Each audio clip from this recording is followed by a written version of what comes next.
What's up, and welcome to Nighttime at the Nerd Bar, episode 65. Woo! We're so Yes. close. We're so close.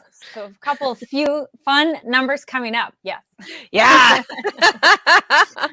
We are live, so if you're joining us live, join us in the live chat. We got that going on. If you're watching it later, no worries. Comment down below. And some quick intros. Hello, I am Carrie Lane. And I'm Katie Cullen. And we are going to be talking about some exciting anime-related news. We're going to talk about Trigun Stampede because, my goodness, that episode, as well as My Hero Academia with all the feels and more. So stick around for that in that order. We got John Knight in the chat says, hello, ladies. Hello. And let's get right into it because there are a lot of things we're excited about. There are so many things. So many things. Kicking us off, we've covered this for a little bit, so exciting because we're getting more specific dates. Yeah. Suzume is coming nationwide on April 14th, which is like really soon. I'm like, oh my gosh, we're almost It's a little April. less. It's a little less than a month. Yes, which is wild. Yep, just wild. It's very exciting. So, theaters, very exciting. April 14th, runtime is 122 minutes, in case y'all care. But 2 yeah, hours. so it's a nice chunk of time. We like that for a long movie. So this is from the award-winning creator and director Makoto Shinkai there we go, Your Name and Weathering with You, which are both amazing, gorgeous films. So super excited to see anything by them. I'm like, yes, please more. Oh yeah. It's going to be beautiful and you will cry. So when you go to the theater, make sure you have your tissues. Oh, yes. Just in case, because you will need them. Yes. So yeah, check that out very, very soon. And yes. Speaking of things that you should have with you, Spy Family is dropping on Blu-ray and DVD in June 2023. Courtesy of Crunchyroll. Our other releases in June 2023 include My Senpai is Annoying, Skeleton Knight in Another World, and I saw another one down here. Let me scroll down and find it. Aoshi. And Platinum End Part 2. So we're getting all sorts of fun stuff. So we're getting Platinum End Part 2 on June 6th. June 13th is limited and standard editions of My Senpai is Annoying, the full season, as well as Skeleton Knight in Another World, the complete season, and Spy Family Part 1. June 20th is when we're getting Aoshi. So, yeah. We will have pictures up on our Twitter, NTATNB, if you want to see these absolutely beautiful box sets that Crunchyroll has sent us pictures of for Spy Family, and for, honestly, the My Senpai is Annoying box set looks fantastic with all of there's artwork, there's a lanyard, there's all sorts of fun stuff in there. So definitely check these out, mark your calendar. And if you have like a birthday or a gift giving holiday coming up, you can always send this to someone and go, pre-order this for me. And if they do that, they can just print out a picture and wrap the picture and be like, it'll be coming in June. Gift-giving tips for your holidays and non-holidays. But yes, very smart. Coming in June from Crunchyroll. Woot. Also looking over at the chat, we got Giga Derek says, watching for my 3-mile hike home from work. Howdy. Hope safe travels. Hopefully just with one headphone in so you can listen for traffic and whatnot on the other one. Careful. Please be safe. Please be safe.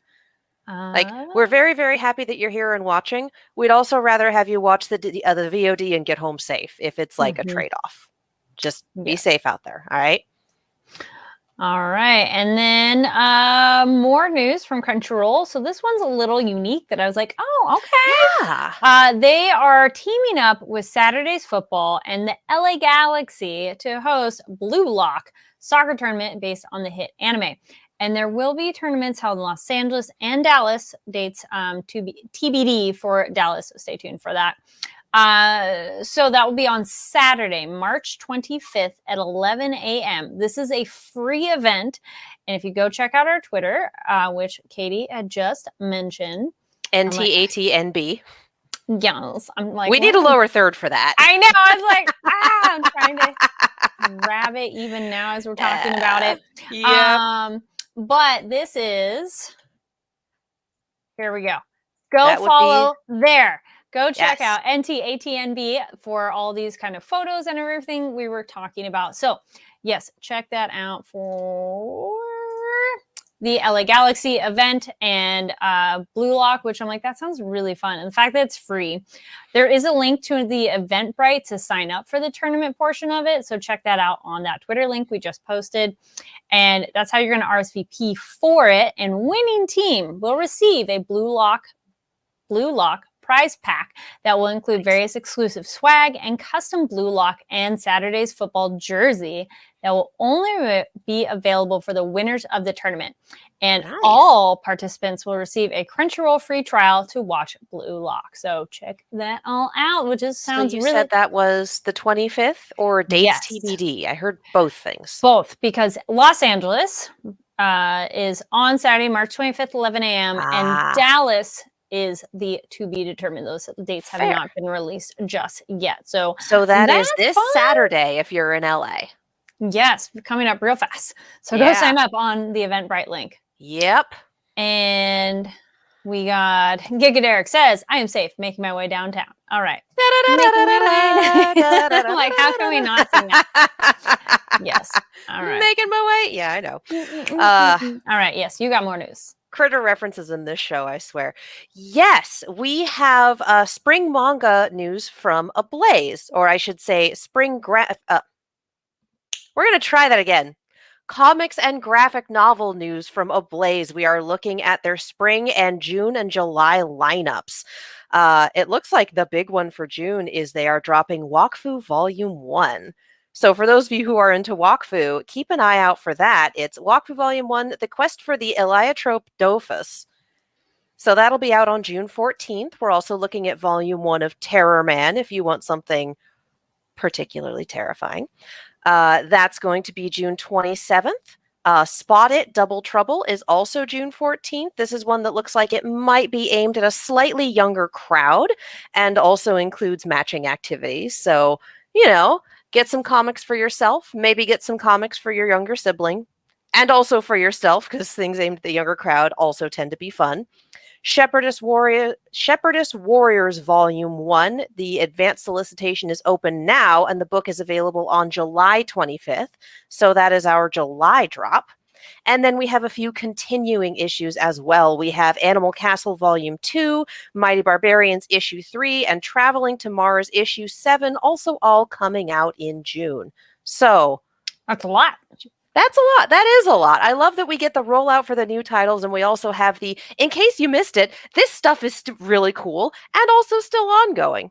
So we will have some of those titles, some of that title art available on our Twitter. Check that out. And if any of those intrigued you, go check out Ablaze. That's where they're available. Sweet. Let me see if I have a URL for this. I might not. I'm very good at this, you guys. I'm extremely good at this. Well, I think that was it on newsy stuff. I think the last bit of news we have is that we will be at WonderCon this weekend. Yes. In Anaheim. I was looking for, I'm like, nope, not that one. Yes. So if you're going to be at WonderCon, come find us, respectfully, of course. Yeah. But, you know, don't be a weirdo, but say hello. And you're allowed to say hi. You're allowed to ask for pictures. You're allowed to be like, hey. But, you know, like anybody in public, you know, here's. But yes, we'll be there roaming around, but yeah, follow us on the social medias so that you can see all the cool stuff we're going to find and let you know about. And then if you're not there, don't worry, we'll be posting that on social media as well as covering it next week when we're back. Yes, it'll be a good time. It'll be a good time. Which, speaking of a good time, Katie sounds very excited for some Overwatch information.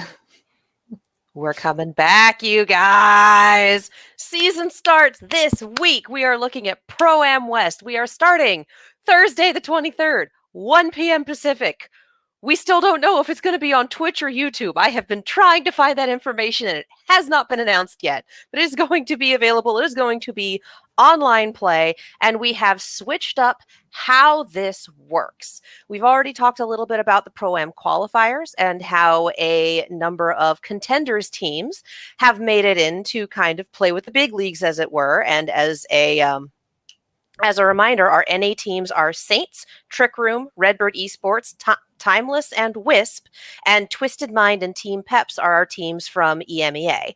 So congratulations, welcome. We do have a little bit of team movement in that, as mentioned, Paris has moved to Vegas, but they're still keeping the name Eternal, so now it's the Vegas Eternal. The Philadelphia Fusion have moved to Seoul permanently and are now the Seoul Infernal. And we had a slight region swap. Dallas has made its way over to the Eastern region, so Dallas is going to be playing Eastern now. And in turn, the Los Angeles Valiant have come back to the NA region. Oh boy! This is, for those of you who are maybe catching this show a little later, have maybe not been around for my previous talks about Overwatch League and the LA Valiant, they were my team. They were my home team. And then about 3 years ago, the organization cut the entire roster without notice and went, so we're moving over to China. And that was kind of it for me and for a number of Valiant fans. So now the organization has decided to come back stateside. I have no idea what their roster is. I'm not even sure if they've announced it yet. But this is certainly a decision, and it's going to be real interesting because Valiant had a lot of trouble when they were playing in the Eastern region. So now they're back in the Western region, and I still foresee them having a lot of trouble, but let's see how it goes. Because, let's be real, friendship ended with the Valiant. Houston is my new best friend now, but y'all knew that. And the Gladiators lineup is going to be utterly bonkers this year, so that'll be a fun one to watch. We have also switched up our format for the Western region and for Pro-Am. Teams have been divided into 4 groups, A, B, C, and D. Most groups have 3 pro teams and 2 contenders teams in there. One has 4 pro and 1 contender. So, Group A, Vancouver Titans, San Francisco Shock, Florida Mayhem, Trick Room, and Timeless, which this is going to be a powerhouse of a group. Trick Room has proven in this bracket that they are not to be trifled with. Group B, Atlanta Reign, London Spitfire, LA Valiant, Vegas Eternal, and Saints. What is absolutely buck wild about this to me is that the team that's done the best recently in this is Saints, because they were the winner for the Pro-Am qualifiers NA region, and the team that's done the second best is the London Spitfire. So who knows what we're going to be seeing out of Group B? The power levels in here are a little wonky. Group C, Washington Justice, LA Gladiators, Boston Uprising, Team Wisp, and Team Peps. So that should be, I'm honestly not sure what the balance is going to look like here, but I have faith in the Gladiators, and this looks like it's going to be fun. And Group D, Toronto Defiant, New York Excelsior, Houston Outlaws, Twisted Minds, and Redbird Esports. Of course, I always have to root for my Outlaws. And I will be very interested to see what comes out of Redbird Esports put up against pro teams like this, because Redbird is usually an extremely sure bet when it comes to contenders. They are half of the team that used to make up American Tornado, and they are half of American Tornado, essentially. What was that sentence? It's going to be a lot of what was that sentence tonight. And they're usually Monday energy. Woo! Monday energy, yeah. They're usually a pretty powerhouse sort of team. They came in, I believe, 3rd for their qualifiers. So I will be interested to see how Redbird does in this particular group. Like, we're looking at a lot of upset. We're looking at a lot of, I think they tried to balance power rankings about as much as they could. But as it is, a lot of teams have gone through a lot of roster changes in the off season. They usually do. So we can kind of see how well they're doing if anyone has access to scrims, if anyone listens to Plat Chat or any of the other programs that talk about this. But we're not really going to know the power level of any given team or how any of these contenders teams will compare to any of these pro teams until they start playing. You could have the best lineup in the world, but if you don't have an ounce of cohesion in there, it's not going to mean anything. And we've seen that at the pro level more than once. A lot of really good names and just nowhere to go because they never clicked. So this is going to be really super interesting. I'm very excited. And yeah, Thursday the 23rd at 1 p.m. Pacific, we go. Yeah, I couldn't tell you were excited at all. Nah, of course not. Of course not. Not me sitting over here going, oh, tell me more. Curious on your thoughts on Gigaderit's comment saying, I somewhat remember a controversy.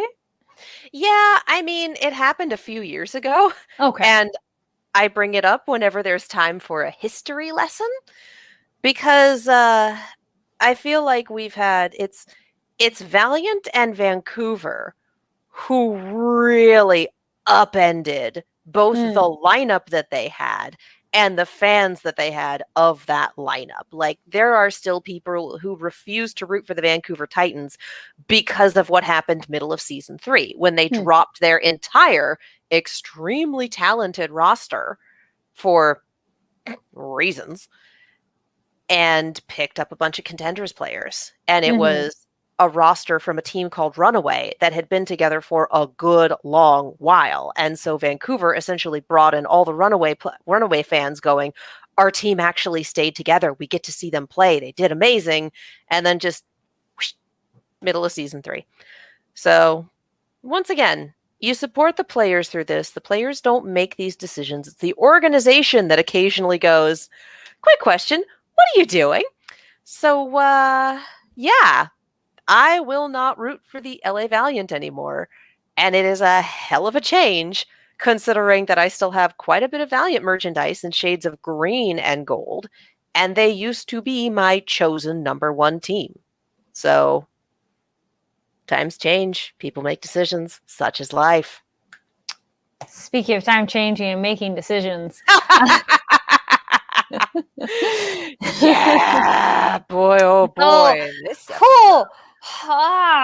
You know what, too? And I must say, I have a personal disclaimer. I also like body horror, like destruction of the body bothers me like so much.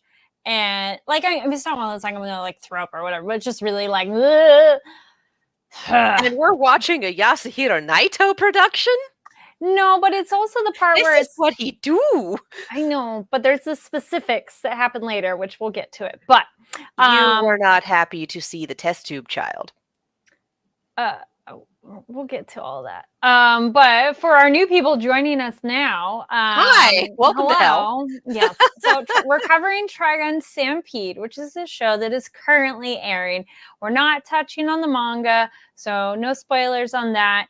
And then if we're going to reference the older one to keep you spoil free, we will put this banner up. Though at this point, there's not that much because they've gone this way. But yes, just so you know, we'll put that up, put that down. So, but let's get into it because this episode. Well, we found out what the doctor did. Yes. Because I was so glad we got that clarification though, because I was like, this doesn't look like Knives and it doesn't look like Vash. Oh, there was another. It also doesn't look like the vampire child. No. Oh, wait, there was another one. Her name was Tesla. And we kept her eviscerated but alive in a series of tubes. Yay! All right, cool, great, awesome. Yeah. I have a few manga readers on one of my social media platforms, and they were having a discussion about, like, I was wondering if they were going to touch on Tesla. And I'm like, oh, so this was a thing. That's interesting. I didn't know that. Oh, boy. Oh, boy. Yes. Oh, boy. Yes, digging through all the trauma in this episode. Yes. Yes.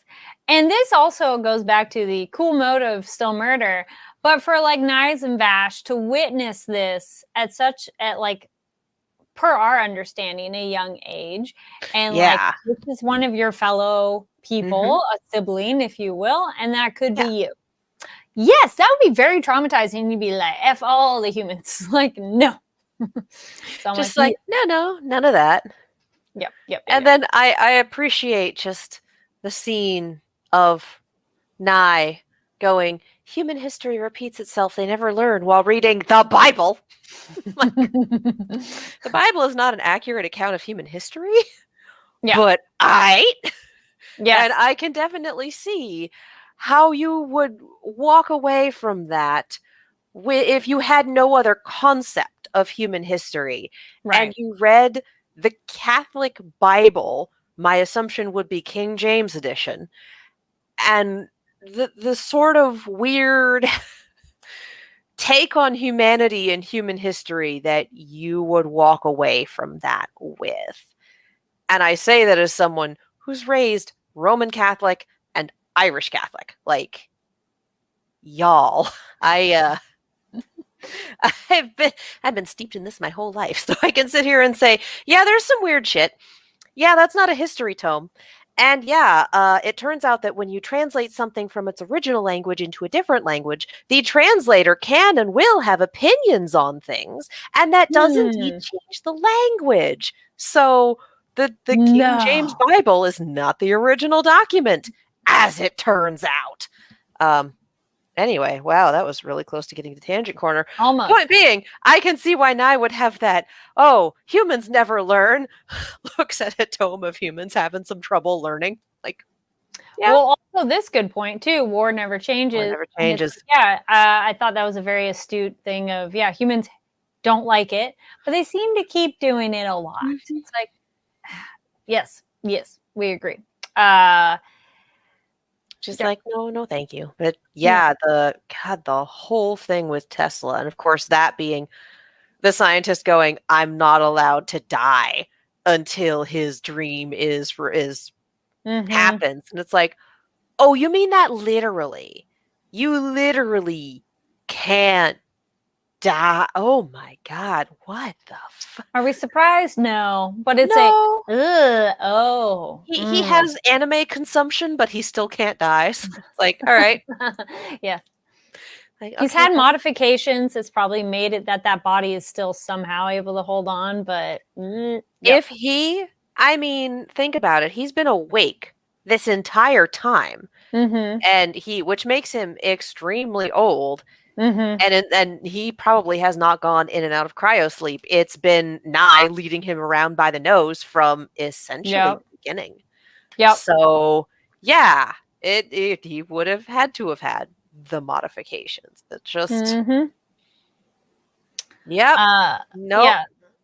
So we brainwashed Vash. We made him into a plant. That made me so sad. Yeah. Oh my God. We used the gate to impregnate all of the plants? That was the thing that really made me like that was Vash a lot. Is a weird baby daddy now, because I'm not even sure it's that. It's the whole, we're going to pull souls from this other dimension and put them in plants. So he's a surrogate. He's helping facilitate. But it was still like a syringe. Yes. Well, then it's anyway. He doesn't have a lot of agency in this right now. No. Let's be real. Oh yeah. No. So like how his body and like how that transformation, I'm like, no. And then I was like, those plants really look like, that looks like a lady. And then and then like the face and like the pregnant, I was like, yeah, because again, we had that bit about how it's extremely rare for a plant to get pregnant, but it happens. Yep. So Knives is just like, I would like more of me. I would like more of this. I would like, yep, we're doing this. Narcissism much? No. And then him using Vash's gate power to just walk into this portal and be like, yes, it's an abyss with an orb. It's everything I ever wanted. Like, God damn it. I have a hard time respecting him. Like, I think we are at this point. No, I think we're past the point. Like, sitting here going, you know what, Knives has a point. You know what, Knives has a point. And now we're at the point of like, nah. Well, because then it's also him wanting Vash remade anew. You don't like him. You just want a doll. You know, like you don't care about him as an entity. So the loss of self, I also find that really like wonderfully disturbing because I'm like, and like losing your memory and all that too. So I love how that was encapsulated because it is really like disturbing and weird. But yeah, he's like, yeah, I don't really want you to be you. I just want you to love me. And I'm like, you are such a spoiled brat. It's like, I want my brother here as a concept. I want the brother who followed me around and listened to me and worked with my plans. I don't like this weird corrupted version of him that has his own emotions and his own thoughts and his own weird ties to these humans that he should hate because they're terrible. And I know it because I read one of their history books. Child. Child. So yeah, just man. And then I found a tweet actually talking about plant symbolism. Oh, yes. Yes, let me pull that noise up because God knows it's buried at this point. I got my Twitter dog is a broken, shambling outside. mess. Shush. Twitter is a broken, shambling mess, but we're trying. But yeah, evidently the flowers that we had blooming, those dark flowers, are night sky petunias. This is according to Knickknack on Twitter, which I will retweet this when we're done here. I've favorited it for now so I can find it. It's night sky petunias. One of their meanings is anger and resentment, but the other is to never lose hope. Intriguing. They'll say very kind. Between that and the lyrics of the opening theme and the like, no, this is if this is real, it perfect. But are those the same flowers that like when they were talking about flowers being ornamental? Those are geraniums. I think those were geraniums. Those were geraniums, but that's not the flowers that people are dissolving into. Yeah, no. Okay. Because I was like, wait a minute. The blue and white. Interesting. The red ones were geraniums. The blue and white ones are the night sky petunias. Okay. Well, they're both. Yeah. In the memory thing, they have the red. According to Twitter. Yes. There was more than one type of flower in this episode. Yes. Yeah. In the memory thing, it was, I believe, all geraniums because that was just a flower Rem liked. Yeah. And then the memory holding on to her. Yes. Oh yeah. The beheading of Memory Rem, but then also an overgrown July in the shape of Rem. Like okay. Yeah. Thank you, Naito Sensei. What the heck? Oh, and all the people trying to fight it, I'd be like, no, you gotta peace out, y'all. Like, no, what do you think you're gonna do? Like they have any experience with plant life. No, but if I saw something giant like that, I'm like, we're gonna go the other way. Because you're just gonna get squished. Like, but I do appreciate that we cut back to that same guy, and that same head of the guard. Just eating his ramen. Yeah. Just like, this is my life now. Yep. We had the reference Gigaderek goes, so it's the master plan from the master's plan from Doctor Who. I'm like, you're gonna need to be a little more specific. He has a lot of those, spanning a lot of seasons. Yes. Like, damn.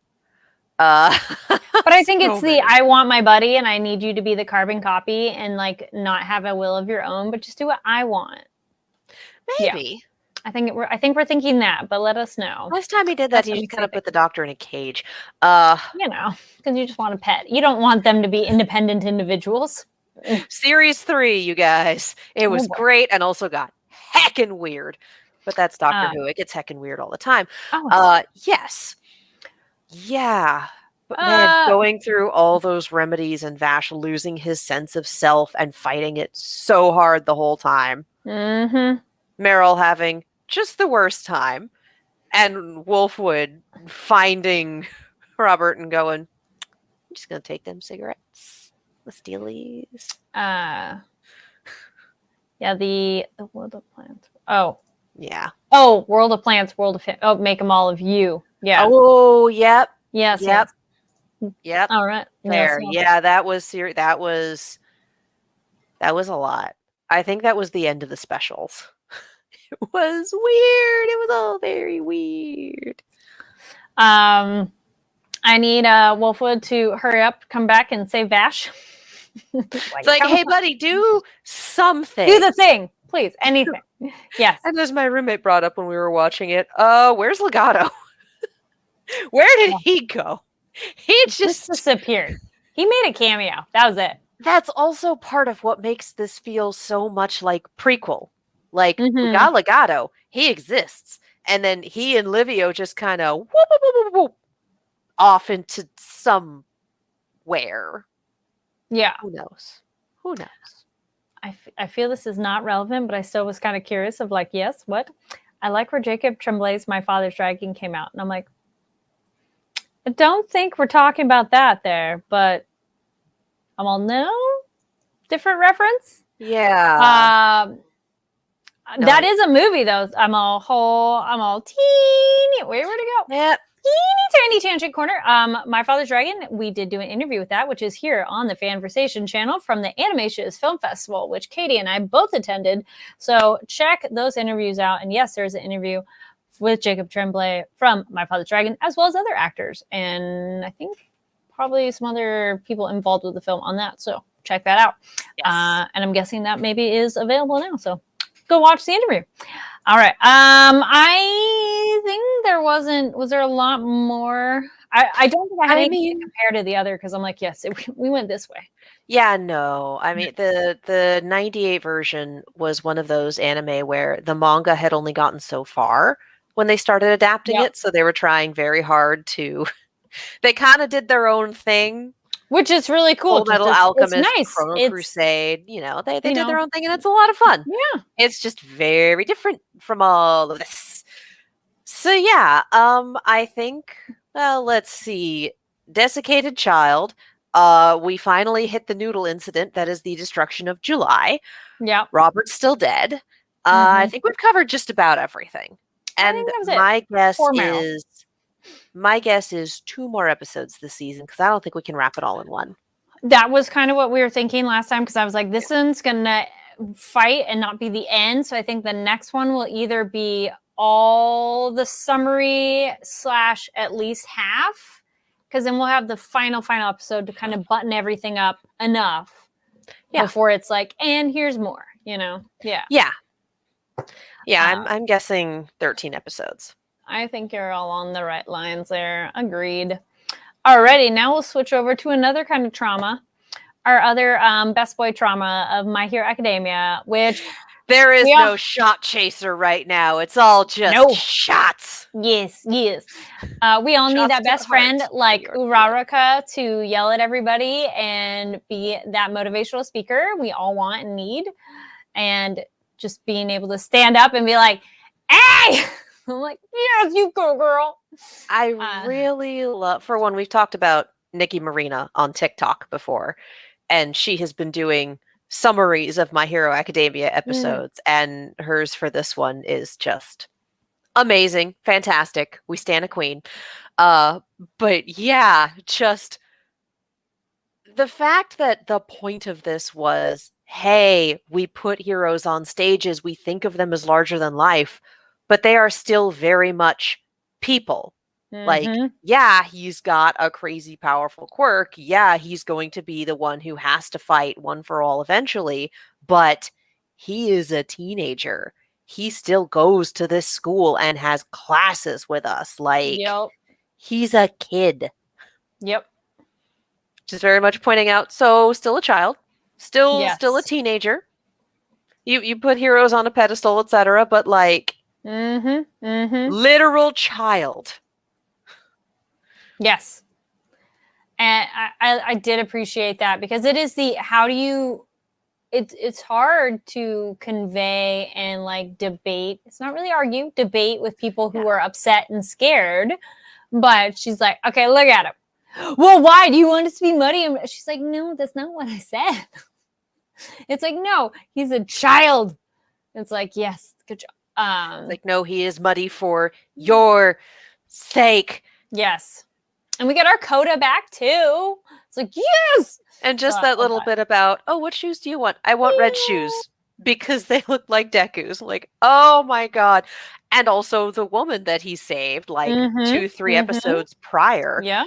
I can see why she would have been in the crowd of, no, don't let the dangerous one in, because like, She just got here. She's terrified out of her mind. And she got turned away from other ones. Yes. Mm-hmm. And then being like, wait, no, he's the one that saved me. Yeah. But no, he's the one that saved me. So having people who were not his classmates and not people who really knew him well personally going, no, he's good. We're keeping him. Yes. Just like, yes, we needed this. And then shout out to the teachers for pointing it out to each other. Like, we need to let the other people say that. Yeah. And the students. But also more props to the principal, who's amazing. The explanation we got. The explanation, he's so small. My God, I keep forgetting that. But like, damn, dude. He's like holding up his cell phone that's as big as him. He's like 2 feet tall. It's fine. Yes. But yeah, the explanation we got for the UA security system and how it's all of the different little pods and everything can move underground and they can move it to other schools if need be. And like the fact that it is made to combat against the spreading aspect of the decay quirk now. And just that, but it wasn't a thing when you, and he's like, I have foresight. Because his quirk, aside from being a rodent, is like ridiculous intellect. Let's say if we remember back to, I think it was season 2 and like the finals before summer break or whatever it was. I'm trying to remember all the details. But the fact that, yeah, like his quirk is that he's super intelligent. So of course he would look at this and be like, all right, I can see the future and build things accordingly. It's an easy thing to forget about Principal Nezu, but he didn't get there via nepotism. He got there because he's good at what he does. So yeah. And when they call Aizawa too, and I was like, good, he's okay-ish. So they did not go the direction of Eri trying to fix him that way. They gave him a prosthetic. Let's go. Then I was wondering, can his powers work with just the one eye? Yeah. I'm like, I hope so. All it is just watching someone. Like, I can see the future. Yep. I can see the future. Well, now he really can say, I have my eye on you because he only has one. Yeah, just the one. Aizawa just keeps getting wrecked. Yeah. Like, season 1 ended with him getting wrecked, and then that's just been his lot in life. Yep. Although I do appreciate, like, we're continuing to work with Kurogiri. We had him moved so he wasn't in the jailbreak. Like, we got all this figured out. So we're still trying to get information, and we're trying to figure out if we can reverse the process. And the to make Toga him not a Nomu. Plan, yes. And the Toga planning of, okay, if anybody comes in, they got to be in isolation for a while. Which I'm like, good. Yeah. But like, we got quarantine. Because they figured that out too, which is pretty great. Like, I like that we as an audience are now privy to, and this is how this works, and this is how that works, and this is what they're doing. Like, okay, no, I enjoy this. My worry about them explaining it in character to other people is like, do we still have a mole in UA? Right. Like, is that still a thing? Is that that's another one that like a thing? Disappeared. But I mean, there's also only so many crises you can handle at once. Yeah. You know? Yes. So yeah, just this being a whole lot of, here's some explanation, and also, this is a literal child. Please allow us to get him a bath and a nap and a meal, probably in that order, and some therapy. No one here is going to get therapy, but they all need it. Everyone's traumatized. This was a traumatic everything. This is a traumatic event. And I also love that they kept Endeavor, Hawks, and Todoroki outside until after this whole conversation ended. Yep. Because it's just like, we know that literally and proverbially adding fuel to the fire if we have them in here. So we're just, y'all just hang out there, and we're going to wait for this to sort itself out, and then you can come back in. I was like, do tell. You're rude. Derek, you're rude. School Fortress had a terrible thought. It'll just be like... It'll be just like Beacon again. Derek, you're rude. You're hecking rude. I was gonna say, for those in the audience who are like, "What?" Ruby. The I want to say season volume 7 of Ruby is when we get that line. And it is just like Beacon again. Watch Ruby. It's very good. It's very good. The animation gets better in volume 4 when they change animation programs. But it is very good. It's like, oh, but is it an anime? Yes, it's an anime.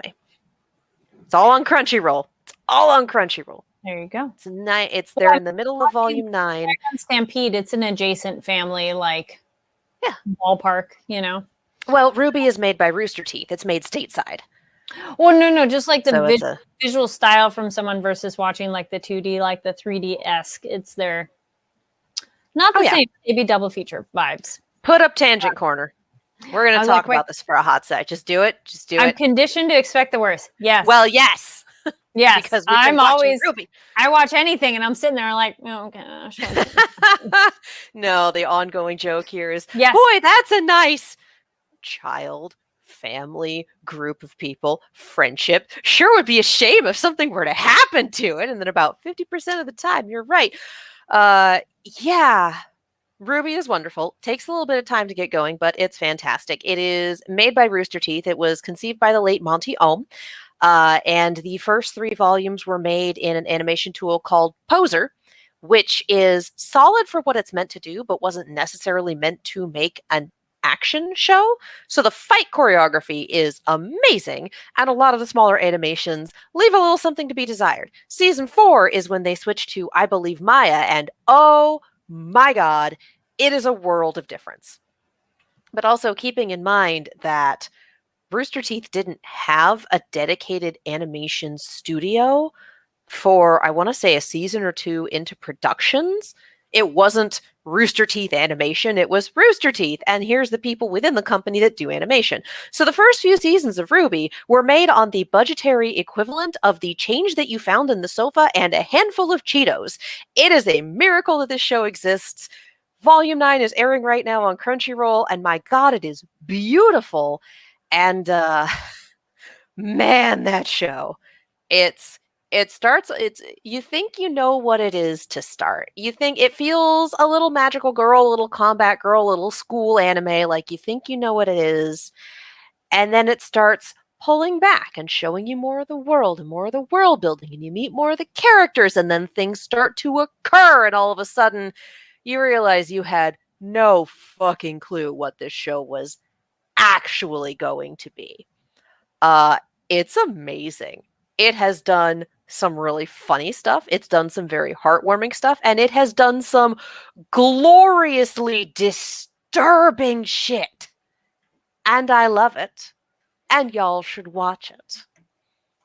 All right. But yeah, it like any show that occasionally does some fuckery, it definitely has those phrases where you sit there and go, rude. In much the same way, if you ever watched Agents of S.H.I.E.L.D. and someone mentioned Tahiti, and be like, oh, it's a magical place. Like, we had psychic damage from Tahiti for like 3 seasons. It's that sort of thing. Okay. There's always just that quote that you can pull out and mess someone up. It's fun. It's fun. It's sport. This is how we show we love each other. Yes. We just mess each other up for sport. Was there anything else, My Hero, that we didn't get to? I feel we covered the main things of... I mean, yes. I think we only have a couple more episodes left this season. So too. Mm-hmm. That's really... I again, because they're numbering it like episode 135 or whatever. Yeah, I know. I'm like... I don't know how many episodes we've had. I would need to like pull up Crunchyroll and count. But I feel like we are in the... maybe 2, maybe 3 episodes left this season. We are winding that down. Vibe too. Yep. Yeah. We've bypassed the falling action. We are in the denouement for this season. And then I'm sure next season is just going to continue to flip tables and stab us in the emotions, because that's what this show does. This show stabbed us in the emotions in episode 1 with little baby Deku pointing at a screen and going, I can be a hero too, right, Mom? And it's just been madness from there. We did end with the Stain watching Yes, All Might. that's Like, true. I get the feeling that that's going to be that is the conversation I'm looking forward to. I am That curious. one, Like, because we just keep cutting back to Stain whenever we talk about like hero yeah. society, its effects on people, relying on heroes too much, what heroes are doing to cope with the crisis. Like Mm-hmm. we keep cutting back to Stain. So it'll be interesting because I don't think he ever got his nice little chat with All Might. And Mm-mm. now he's gonna. Yeah. Is All Might gonna Uh, live? Who knows? I hope so. Good question. Be a All hell of right. a way to end the season. Lol, bye. No, no. He is supposed to meet up with a villain and die at some point. Like, they did bring back Night Eye's prophecy. Oh, right. I hope that's not what's gonna happen, but like, if it does, Yeah. I'm gonna put a pin in that right there and be like, I haven't Mm, read the manga, but I'm it's all calling that. no Like, spoilers, it's y'all. entirely possible that's going to Yeah. occur. I would not be surprised. All right. Then other stuff you should check out. I saw a comment, so then I also wanted to add. So speaking of stuff you should check out, John Knight says, I got Dragon Ball Superhero Blu-ray from Walmart. It's my favorite Dragon Ball movie. It is a very fun one, and you can check out our interviews with the cast here on the Fanversation channel. Superhero It is is super. phenomenal. Yes. Oh my god, it's so much fun. Uh, And say it if you need further It's very entertaining. testimony. I also wrote a review of it on the Fanversation website. Yes. I so do go that check it out. sometimes. I Yes. do that sometimes. I was looking back. I'm like, what did I watch? Yes, Mandalorian is still amazing and it's great. Bad Batch. There's more episodes of that. If you have not watched any of that and you're just craving more Star Wars, go watch Bad Batch. I'd heard Katie talk about it and Megan talk about it, and so I've been watching for a little bit. Bad Batch. No, I feel somebody did way back when. No, we were into Rebels. Okay, maybe it was the adjacent Batch. because it was like that think was is when a I started with Rebels, and then continuation. Bad Batch, I think, is a continuation of Clone Wars. you guys should watch Bad Batch. It's really good. It's if you're like, what is this show about? So it's a bunch of the clones who are a little more different, and they're their own group, and they go on adventure stuff. That is a very, very simplified version of it, but it's a continuation of Clone Wars, yes. is it not? Mm-hmm. Yeah, there you go. So if you were big into Clone Wars, definitely do Bad Batch. Yes. The other thing, Ted Lasso is back. Oh my goodness, I'm so happy Ted Lasso is back. So season 3, episode 1 just aired, so it's gonna be Wednesdays when it's coming out because I got so excited. I'm like, it's only one at a time now because I watched it before where I was like, I have 2 seasons to watch, and now I'm at the one at a time. But if now you have we're Apple Plus, sit here and wait hell. yeah.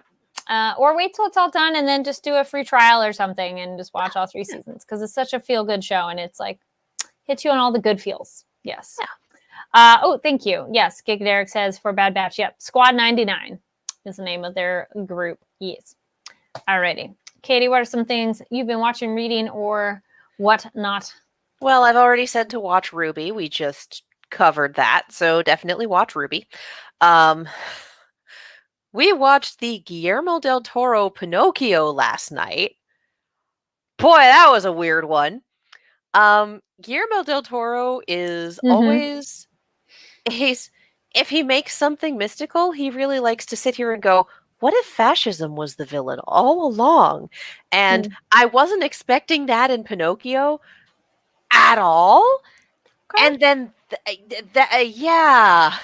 it was kind of weird.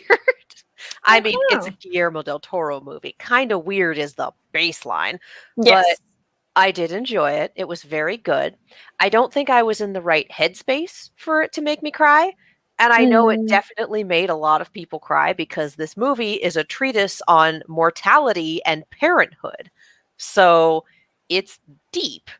It's incredible. And yeah, I would say it definitely deserved to win Best Picture. Like, I can see the stop motion is amazing. The animation, the character designs, everything just beautiful. So yeah, that was a very wild ride. But I can also see why it took the win, and it was well deserved. So, if you've seen a Guillermo del Toro movie in your life, you generally know what you're in for this one. It is a family feature. It is definitely safe for kids. So, sit down, watch it, have a good time. Yeah. And aside from that, it's mostly just the same YouTube channels, most, if not all of which I've already recommended, and 10-Minute Power Hour and Next Level Chef. This is what we're into. A lot of reality in YouTube. And again, Overwatch League.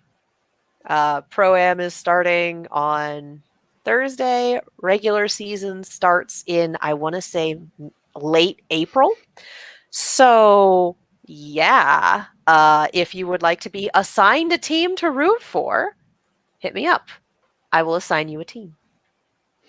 Well, speaking of rewatching stuff, Giga Derek says, I've watched the new Hell of a Boss episode about 14 times. Do recommend. The new Hell of a Boss episode is incredible. If you haven't seen Hell of a Boss or heard of it, you might have heard of Has Been Hotel, which was a pilot that then got picked up by A24, which is producing it. So Has Been Hotel's kind of on hold, but Hell of a Boss takes place, same world, same realm, made by the same people. And it is generally 15 to 22 minutes animation, adult-oriented cartoon about imps in hell who have a business where they will assassinate people in the living world. It's absolutely buck wild. It has one of, I think, the most weirdly stable relationships I've seen in media in a while. Everyone is messed up. Everyone needs therapy. But goddamn if it hasn't made me cry more than once. Like, it has a lot to say about choices and relationships and how you handle things in a relationship and how that affects the people around you. It has things to say about parenthood. It has a lot to say. It's also extremely entertaining. It has, frankly, fantastic songs. So, yeah. What you need platform? to have YouTube? YouTube. Okay. It is on Vivzy Pop's YouTube channel. So you need Giga Derek goes, it's a family It is not show. a family Big show. air quotes, because it's not. Yeah, no. Oh, that's at the beginning of every episode, they have this cartoon contains all of the warnings, and then at the bottom, it is not meant for kids.